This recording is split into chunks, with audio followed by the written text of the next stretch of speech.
E vamos lá, galera, voltando aqui para a segunda parte das nossas dicas de processo do trabalho. Então, dica 16 agora sobre rito sumário. Rito sumário previsto lá, vamos lembrar, na Lei 5584 de 70, para as ações trabalhistas de até 2 salários mínimos. Então, se a minha pretensão é de até 2 salários mínimos, rito sumário.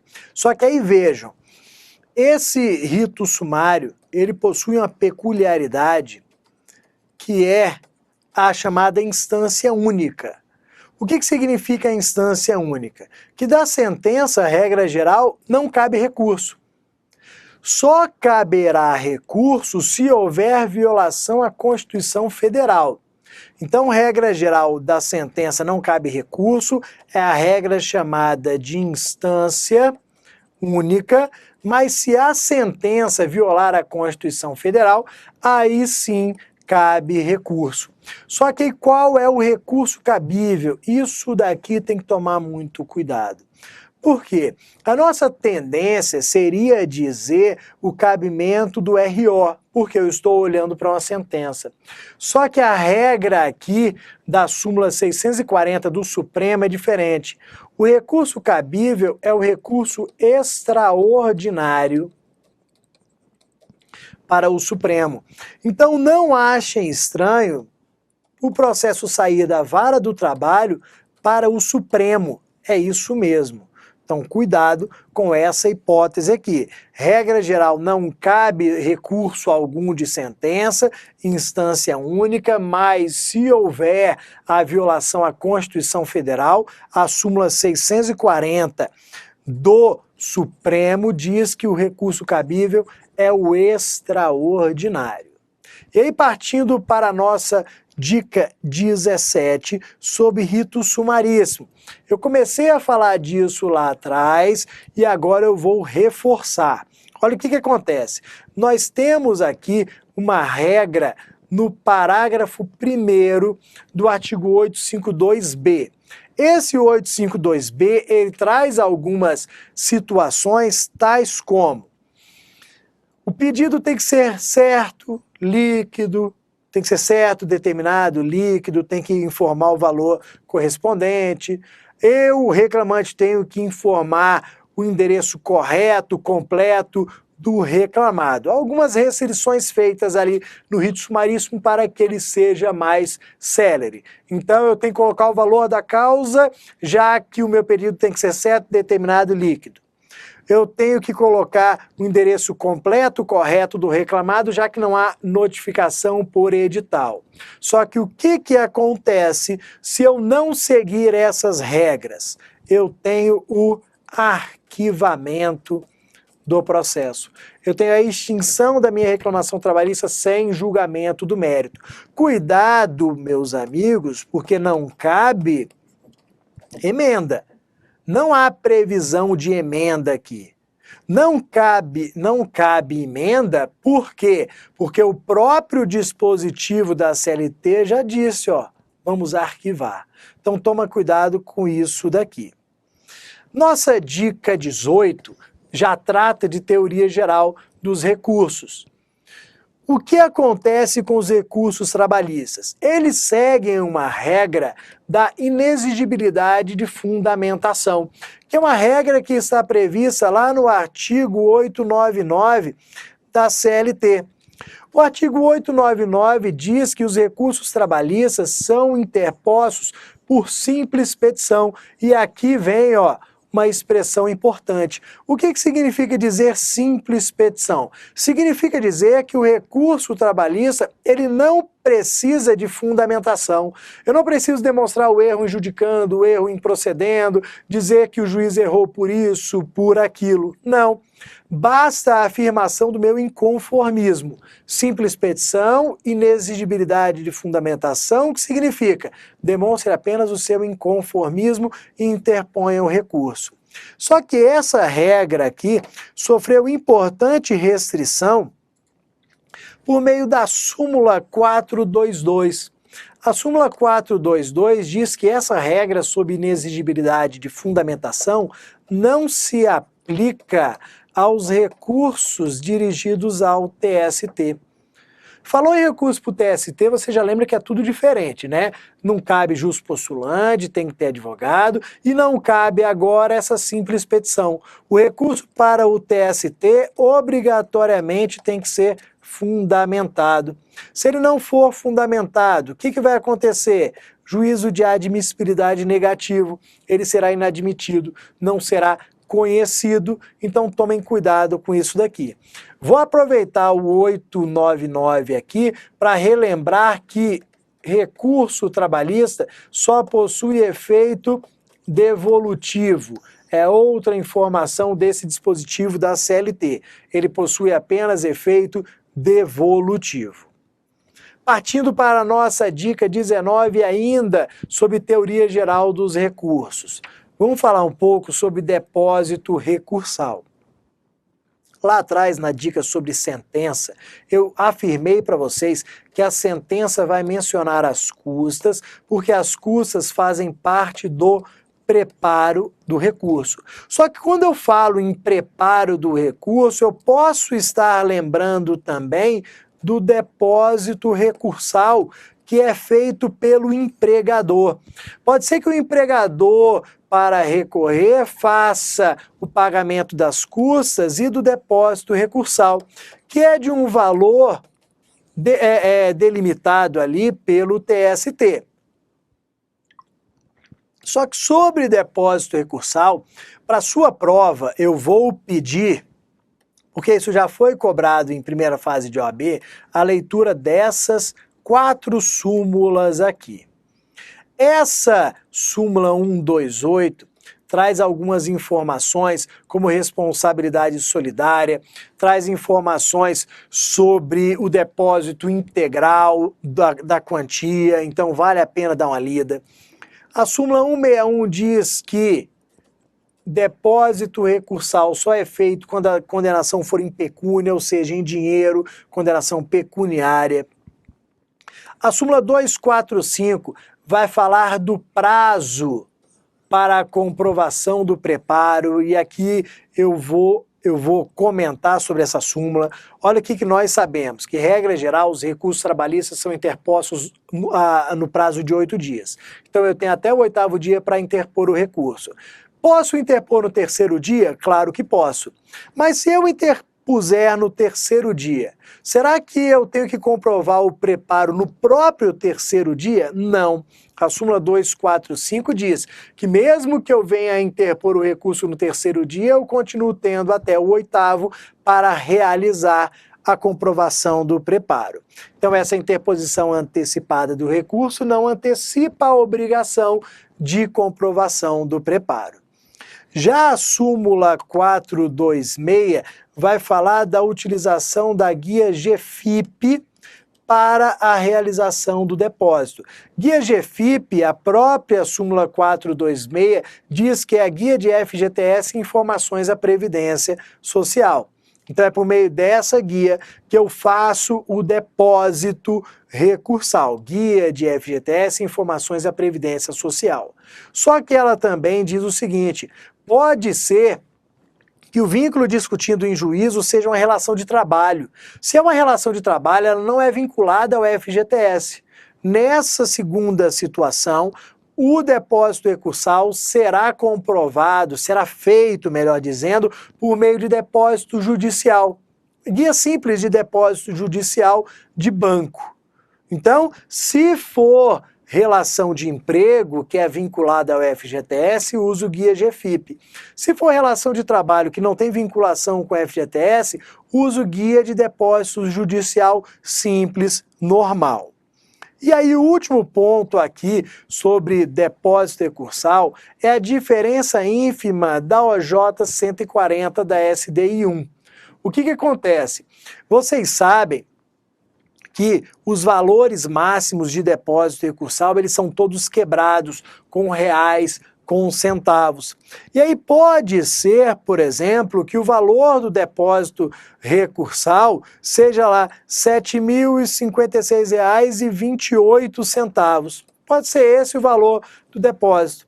Se eu depositar só R$ 7.056, se eu esquecer dos 28 centavos, o que acontece? deserção. Eu tenho a obrigação de realizar o depósito recursal na sua integralidade, ou seja, tinha que fazer o depósito dos 28 centavos também. Não fiz, apesar de ser uma diferença ínfima, pequena, eu terei deserção da mesma forma. Toma cuidado com esse ponto aqui. Partindo para a nossa dica número 20, recurso ordinário. Eu sempre gosto de frisar esse ponto aqui, essa dica sobre cabimento do RO, porque é normal nós lembrarmos apenas do RO sendo interposto de sentença. Naturalmente, nós olhamos para a pirâmide aqui trabalhista e pensamos o seguinte: RO vai ser o recurso interposto de sentença e ele vai ser julgado pelo TRT. Nós não lembramos geralmente que o RO também pode ser interposto de acórdão do TRT sendo julgado pelo TST. Por quê? Olha o que acontece. Lá no artigo 895 da CLT, nós temos duas situações. Nós temos o inciso 1º que vai falar de sentença e o inciso 2º que vai falar de acórdão. Que acórdão seria esse daqui? Acórdão proferido em processo de competência originária do TRT, ou seja, aquelas ações em que eu ajuizo diretamente perante o TRT. Exemplos, mandado de segurança e ação rescisória. Meu mandado de segurança foi impetrado diretamente perante o TRT. É de competência originária do TRT. Proferido acórdão julgando o meu MS. Vou interpor recurso de revista para o TST. Ajuizei uma ação rescisória de competência originária do TRT. O TRT profere acórdão. O que eu faço? RO a ser julgado pelo TST. Então nós temos que lembrar dessas duas situações.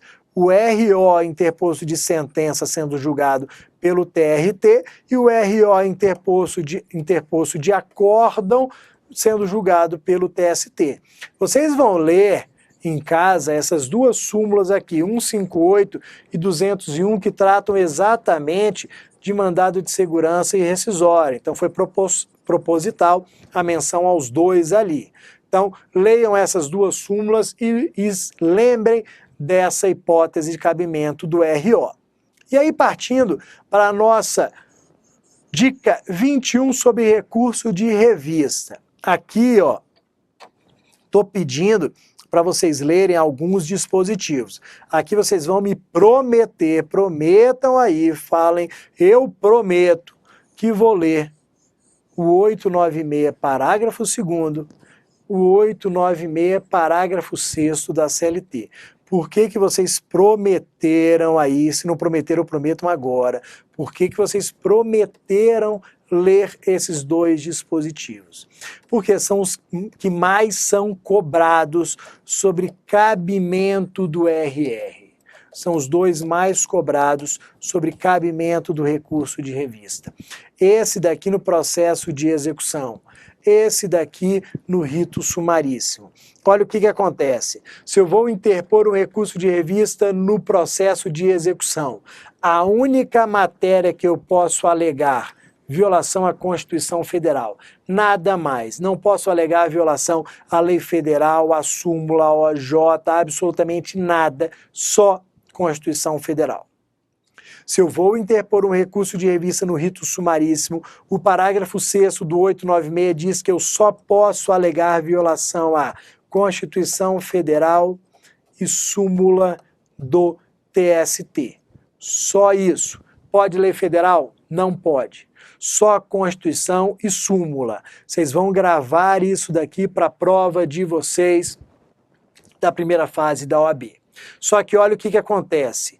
Interpretando o termo súmula do TST, havia uma certa divergência acerca do conceito. Mas espera aí.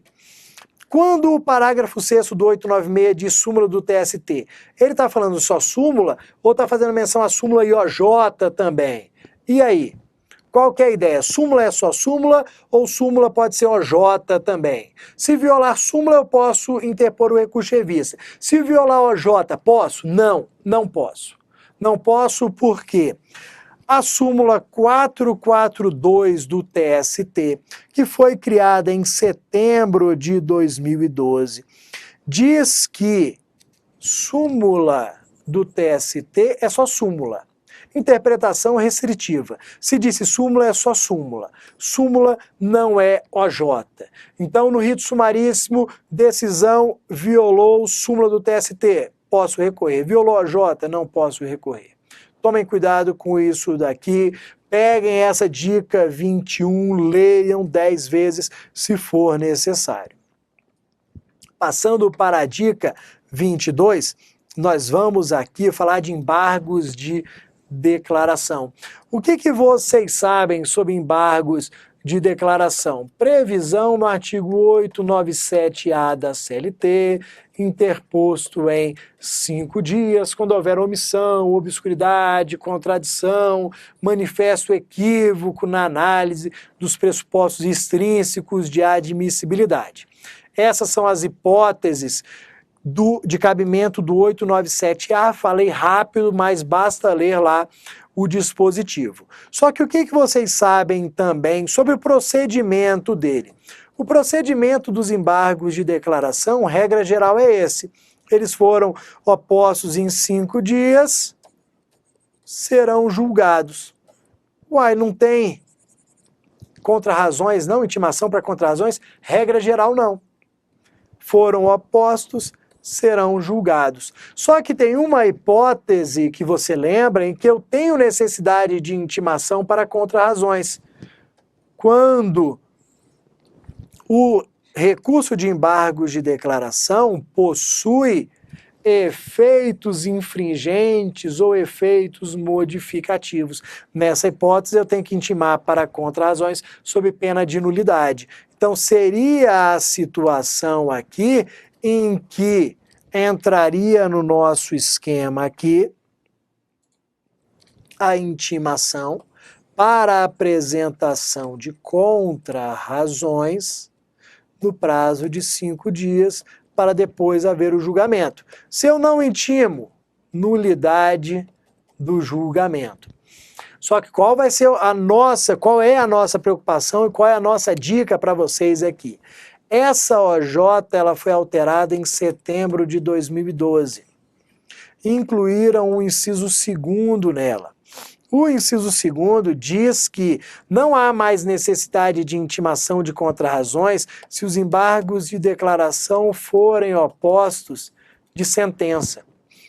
Então hoje, os embargos de declaração opostos de acórdão com efeitos infringentes têm que intimar sob pena de nulidade. Embargos de declaração opostos em face de sentença com efeitos infringentes não precisa mais intimar. Se não intimar, não teremos mais nulidade. Leiam, por favor, essa OJ 142 da SDI no inciso 2º, que é o inciso novo dela. Partindo para a nossa dica 23. Recurso adesivo. Recurso adesivo, o que vocês vão ler? Principalmente para a prova de processo do trabalho. É claro que como vocês vão ter prova de processo, vocês vão fazer a prova de processo civil, vocês também vão ler o artigo 500 do CPC. Vocês vão ler o artigo 500 do CPC. Só que para processo do trabalho, o que é mais importante? Súmula 283. Ela que vai falar do cabimento, do prazo, da matéria que pode ser alegada, das hipóteses de cabimento, dos recursos que podem ser interpostos aqui de forma adesiva.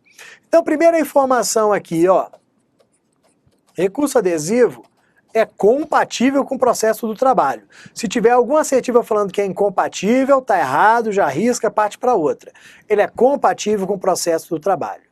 Ele é interposto aqui no prazo de 8 dias, que é o prazo de contrarrazões. Olha o que acontece. Ou prazo de defesa, ou prazo de resposta do recurso. A sua prova, ela pode fazer menção ao prazo de 8 dias, que está correto, porque a súmula fala em 8 dias. Pode falar em prazo de contrarrazões, pode falar em prazo de resposta ou prazo de defesa do recurso. Todas essas situações são possíveis. Provavelmente ela vai fazer menção a 8 dias ou prazo de contrarrazões, mas pode falar em prazo de resposta ou prazo de defesa no recurso. Todas elas são informações válidas, corretas. Então, prazo morto aqui. Cabimento. Vocês vão tomar cuidado porque o artigo 500 do CPC fala de 4 recursos lá do processo civil que podem ser interpostos de forma adesiva. Só que aqui no processo do trabalho, esses recursos estão na súmula 283. São o RO, vou colocar aqui no cantinho, mas você vai ler a súmula RO, agravo de petição, RR e embargos para o TST. Esses são os 4 recursos que podem ser interpostos de forma adesiva. E aí, ó, o último ponto, qual é a matéria a ser alegada? Será que a matéria do meu recurso adesivo tem que ser a mesma do recurso principal ou não? Podem ser matérias diferentes. Podem ser matérias diferentes. A matéria alegada no adesivo não está vinculada à matéria tratada alegada no principal. Podem ser matérias diferentes tranquilamente. Essa é a última informação da súmula 283. Então, de forma bem simples, ó, o meu recurso principal pode fazer menção a dano moral e o meu recurso adesivo a dano material. Não tem problema nenhum, ok? Partindo ali para a súmula 20, para a dica 24, já na parte de execução trabalhista. Desconsideração da personalidade jurídica, uma situação que acontece muito no dia a dia da Justiça do Trabalho. Olha o que acontece. Acerca da desconsideração da personalidade jurídica, no processo do trabalho, nós adotamos a teoria menor. Qual é a ideia da teoria menor? Se não houver patrimônio, se houver insuficiência de patrimônio, nós faremos a desconsideração da personalidade jurídica. A empresa não possui patrimônio para arcar com a condenação. Faremos a desconsideração da personalidade jurídica para atacar os bens dos sócios. Não há necessidade de demonstração de todas aquelas situações do artigo 50 do Código Civil, confusão patrimonial, má gestão, não precisa demonstrar tais requisitos. Basta a insuficiência de patrimônio, teoria menor, vamos lembrar assim, com menos requisitos. A teoria maior é a do artigo 50, eu tenho que comprovar mais requisitos, a menor, menos requisitos, só ausência de patrimônio. E aí olha o que acontece. Houve a desconsideração da personalidade jurídica, os sócios João e José foram citados para o pagamento da quantia. Se eles forem apresentar defesa no processo de execução, qual vai ser a defesa? Embargos à execução. Cuidado para eles não falarem embargos de terceiros, não. Com a desconsideração, os sócios João e José passaram a ser partes do processo de execução. Se eles são partes do processo de execução, eles vão apresentar, nos termos do artigo 884 da CLT, embargos à execução. Cuidado com isso, não tem embargos de terceiro, e sim embargos à execução nessa hipótese. Partindo para a dica 25, execução trabalhista. Vamos lembrar prazo aqui dos embargos à execução. Coloquei na dica anterior, artigo 884 da CLT. Embargos à execução, prazo de 5 dias. Necessidade de garantia do juiz, ou seja, ou vou depositar a quantia devida, ou vou aqui nomear bens à penhora, ou vou sofrer bens à penhora, vou sofrer a penhora sobre os bens. Ou faço depósito, ou nomeio bens, ou sofro a penhora dos meus bens para garantir o juízo, garantido o juízo, prazo de 5 dias para a apresentação de embargos à execução. E quais são as matérias previstas na CLT para os embargos? Vocês vão ler esse artigo 884, parágrafo 1º, o parágrafo 1º que trata das matérias, vai falar de quitação, vai falar de prescrição, dentre outras. E aí, partindo para a dica 26, vamos lá para a ação rescisória. O que eu gostaria de lembrar para vocês sobre a ação rescisória? Primeiro, depósito prévio lá do artigo 836, que é diferente do processo civil.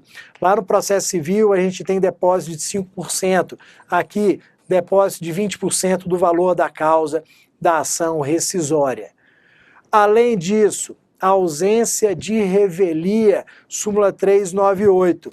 Bruno ajuizou uma ação rescisória alegando aqui, por exemplo, impedimento do juiz ou incompetência absoluta do juízo.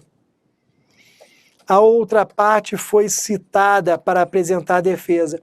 Não apresentou defesa. E aí, tenho revelia? Não tenho revelia. Não vou presumir verdadeiros os fatos narrados na petição inicial, porque são fatos que estão contestando coisa julgada material. E a presunção é que se transitou em julgado, se formou coisa julgada material, eu tenho a decisão correta.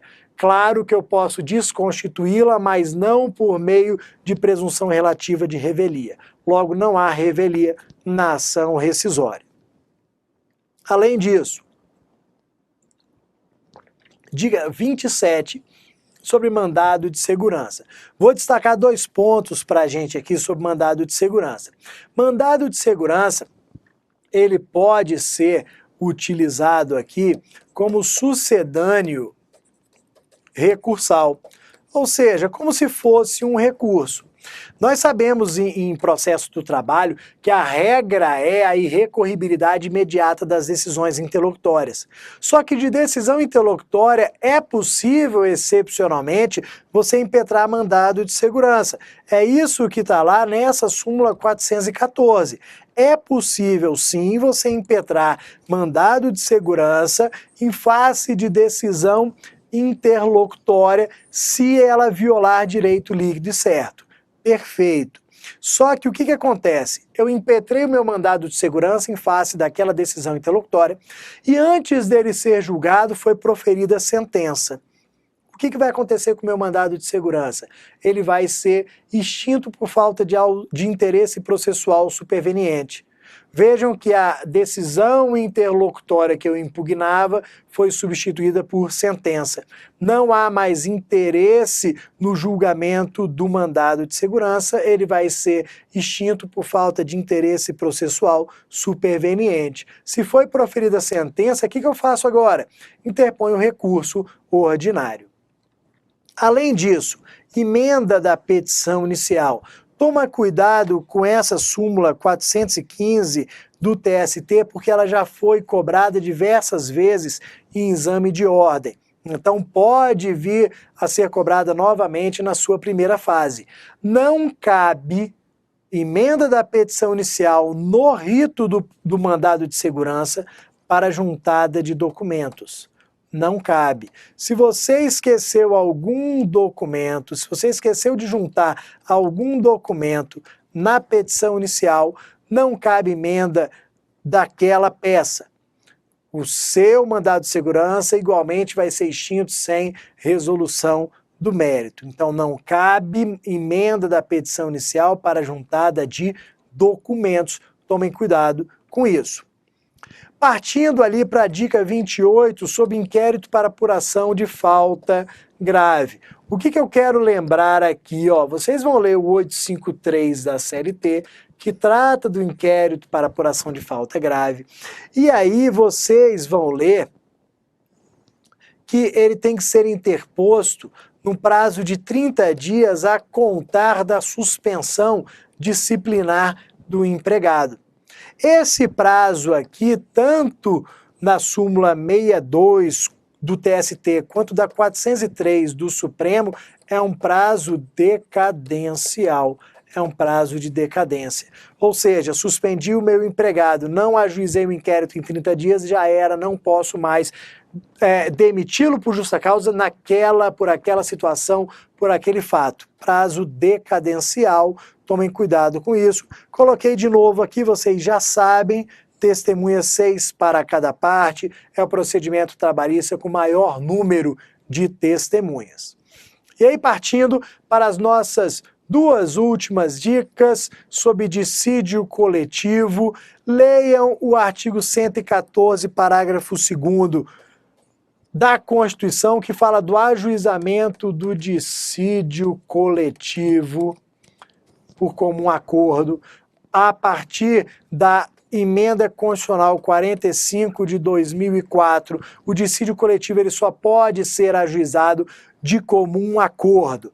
Óbvio o seguinte, que essa regra não vale para o dissídio coletivo de natureza jurídica, aquele interpretativo, não se aplica. Só se aplica para o dissídio de natureza econômica. Toma cuidado com isso daqui. E além disso, sentença normativa faz coisa julgada apenas formal. Esse aqui é o entendimento, apesar de divergência doutrinária, esse é o entendimento do TST, é o entendimento que tem que ser levado para a prova. Apenas coisa julgada formal, se disser que faz coisa julgada material, está errado. E aí, última dica aqui, alteração de setembro de 2012, na OJ 5 da SDC do TST, OJ número 5 da Seção de Dissídios Coletivos do TST, que fala de dissídio coletivo da administração pública. Olha o que acontece. O entendimento anterior era de impossibilidade jurídica do pedido formulado em dissídio coletivo em face da administração pública. Era impossibilidade jurídica, deixa eu escrever melhor aqui, impossibilidade jurídica do pedido. Setembro de 2012 alteraram essa OJ e o entendimento agora é o seguinte, é possível o ajuizamento de dissídio coletivo em face da administração pública para a análise de cláusulas de natureza social apenas. Continua vedado cláusula de natureza econômica, só cláusulas de natureza social. E com isso nós terminamos as 30 dicas de direito processual do trabalho, desejando a vocês uma ótima prova, calma na hora, você sabe a matéria, você vai fazer uma boa prova, você vai ser aprovado nessa primeira fase. E aí, nosso último recado, o Estratégia te espera para a preparação para a segunda fase desse exame. Faça ali a sua primeira fase, tranquilo, você vai ser aprovado e nós, o Estratégia, já estamos aqui preparando a segunda fase, preocupados com a sua aprovação. Temos certeza que tudo dará certo. Muito obrigado e boa prova.